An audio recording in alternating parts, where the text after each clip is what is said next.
Hey, good evening, everyone. I'm Joy Foster. With me is Tony Altimore, and we will be right back.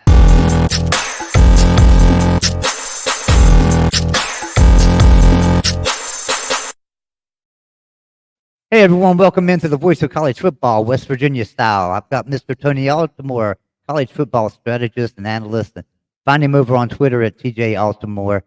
Hey, Tony, how you doing, brother? Doing well, thanks. Glad to be here. I appreciate you being here with us.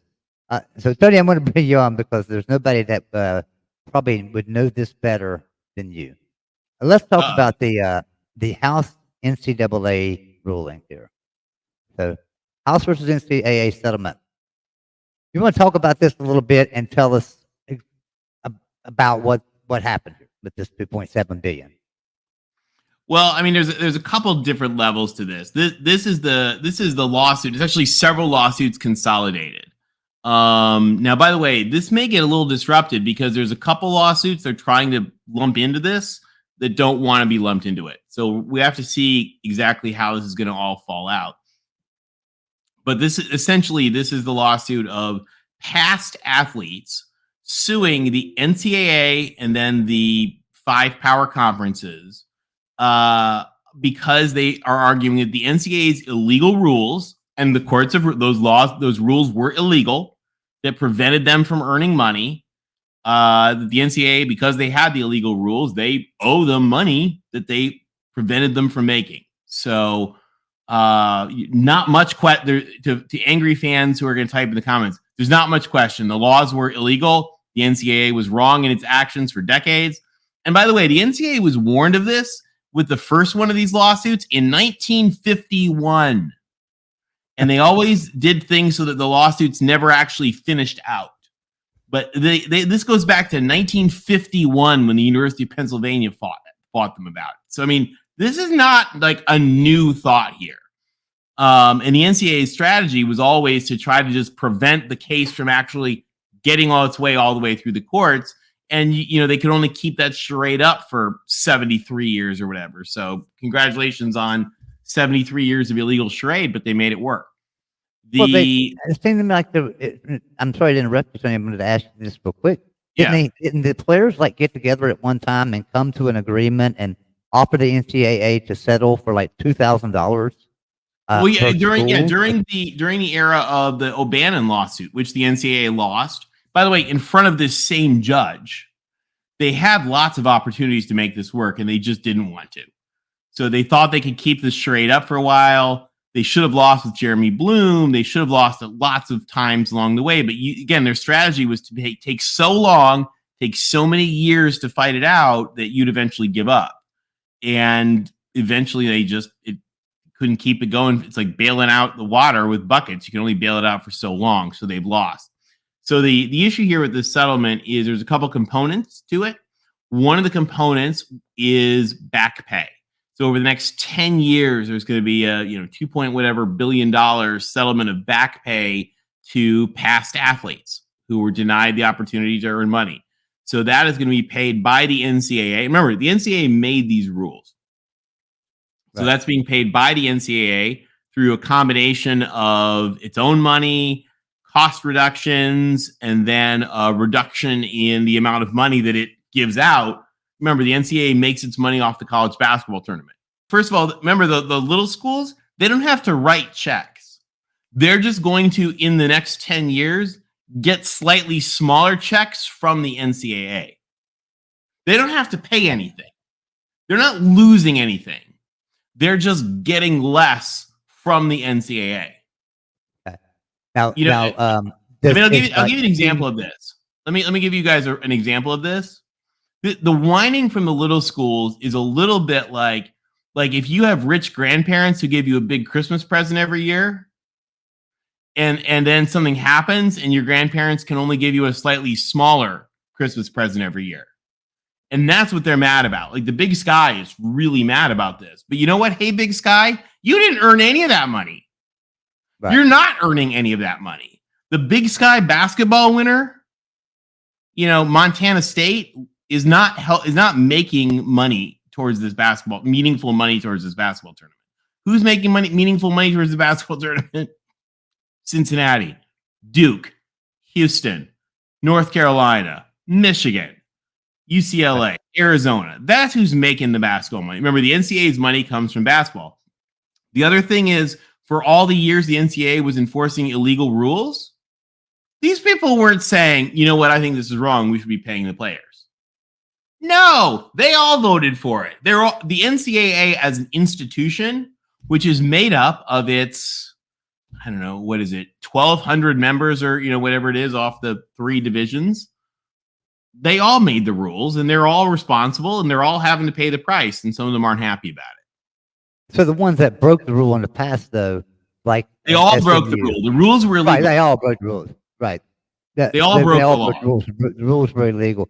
But like SMU, I don't know. I mean, I just feel like SMU, they should have to give the Trans Am back. I mean, really. There's a really good case, a really good question, and Reggie Bush has really brought this into the forefront of, should the NCAA be accountable on the where people broke NCAA rules that were illegal? Really, what should be the accountability there? I tend to lean towards thinking the NCAA should unvacate a lot of that stuff since that was illegal.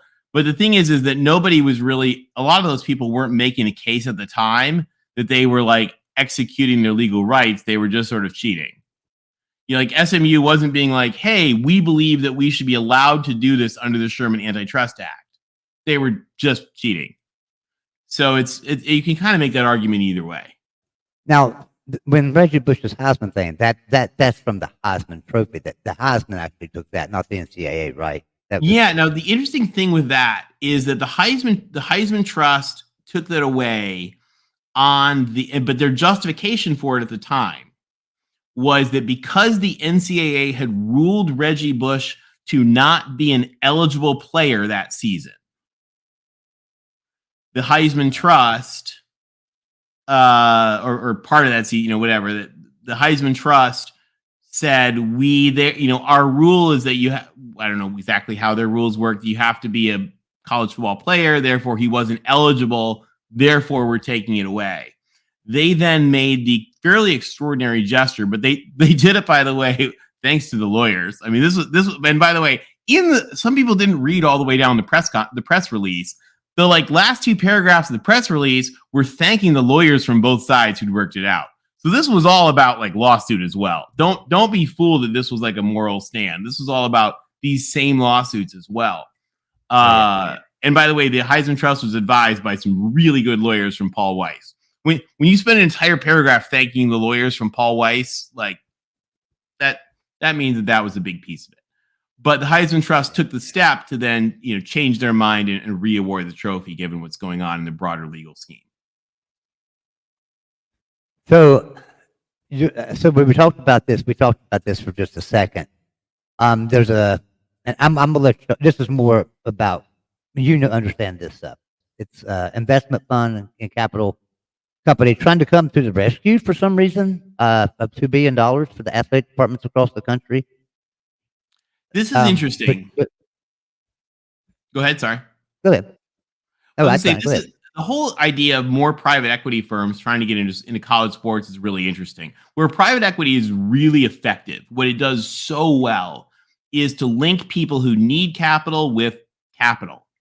People that, small businesses, medium, they buy up small businesses and combine them together and give them access to capital. That's what private equity does so well. The issue, though, here is that universities are huge. They're bigger than the private equity firms usually. The universities have access to capital. And because a lot of them are, tax exempt and public institutions, they actually have access to cheaper and better capital than the private equity firms do. So the question here is, who are these people going to add value for? And I'm unconvinced on who all they're going to add value for. Bill Farley is a brilliant professor. He's a professor at USC. He's done all sorts of he does a lot of public-private investment advisory work.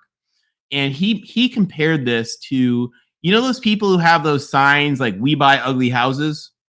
Yeah. Those things we buy ugly houses with cash now. Right. He said that's kind of like what this is. if you can sell your house and make way more money and cut these people out, but like if you really need help or you're really poorly managed or something like that, maybe this is a good idea. Again, I don't see how this is as good an idea. Remember, people forget.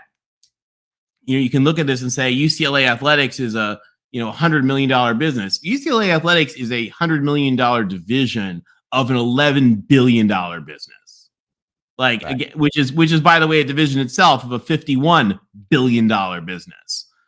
So private equity firms aren't that big. There's very little that they can add that much value about. I don't really see it. I mean, there are some things that they can do that add some value. Like, for example, there's a whole thing at Florida State right now. They're building a hotel as part of the athletics complex, and it's being funded by a private equity firm, whatever, just like little outsourcing things that, that athletics departments shouldn't be building and running hotels. There's people who do that better. But as far as the idea that somebody's going to come in and bring money into your athletic department and run it better, that I don't really see how they think that they're going to add a lot of value there. And by the way, these people who do that think they're going to make like 20% annual returns off that.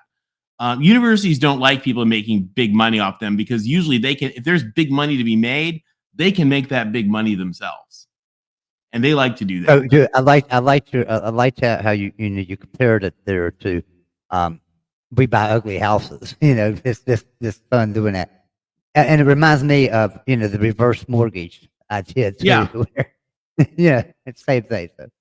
Yeah, again, maybe there is somebody that can help with. I don't see that in, at least certainly in the big brands that people commonly think of. Now, one of the things people like to think about is, the idea of like, oh, we want people to bring in money. No, these schools want people to give them money. There's a big difference between wanting someone to give you money and wanting someone to invest money in you. And I think that, fans certainly get that confused a lot.